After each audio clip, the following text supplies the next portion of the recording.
ፈጣሪ ክፉ ነገር ከናንተ ህይወት ይጠብቅ። ምርቃት አለብኝ ዛሬ። ሚስቴ በጠዋት ተነሳችና 6 ኪሎ ስጋ ገዝታ መጣች። 6 ኪሎ ስጋውንም ገዝታ ከመጣች በኋላ ሰርታ እንብላ እንድንበላ አቀረበችልን። ከዛ እኛም ለመብላት ተዘጋጀን። ለመብላት ተዘጋጅተን እያለን ይሄን ስጋ ከየት ነው የገዛሽ አልኳት፣ ሚስቴን ማለት ነው። ከዛ ከነጥጋቡ ቤት ነው አለችኝ። እኔና ጥጋቡ ደግሞ በሚስቴ ምክንያት ተጣልተናል።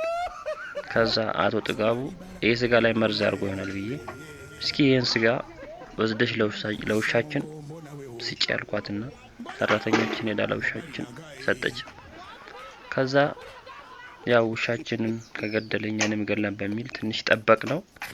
4-5 ደቂቃ ሲሞላ ውሻችን አልሞተም። በቃ ስለዚህ እንብላ ብለን መብላት ጀመርን። እየበላን እያለ በመሃል ሰራተኛችን ሮጣ መጣችና ውሻው እኮ ሞተ አለች።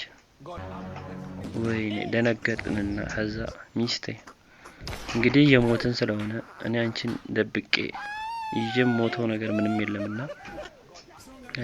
ከቤታችን ሰራተኛ ጋር 2 ቀን ተሳስቻለሁ አልኳት። እሷም በዚህ ብዙ ሳትገረም ባለቤት እኔም እኮ ትልቅ ጥፋት አጥፍቻለሁ አለች። ምንድነው ስላት እኔም እኮ ታውቃለህ እኛ 2 ልጆች ታውቃቸው የለ? አዎ እንዴት ነው ማላውቃቸው አልኳት። ከዛ እነሱ ልጆች እኮ ያንተ ሳይሆን የጥበቃችን ልጆች ናቸው አለች።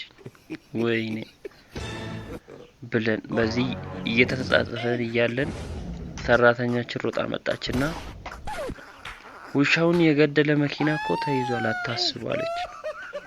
መኪና ውሻችንን መኪና የገደለው አታስቡ ተይዟል መኪናው አለች። ወይኔ የት እንግባ?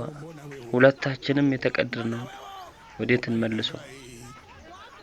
እና እንደዚህ አይነት ምርቃት ነው ያለብኝ።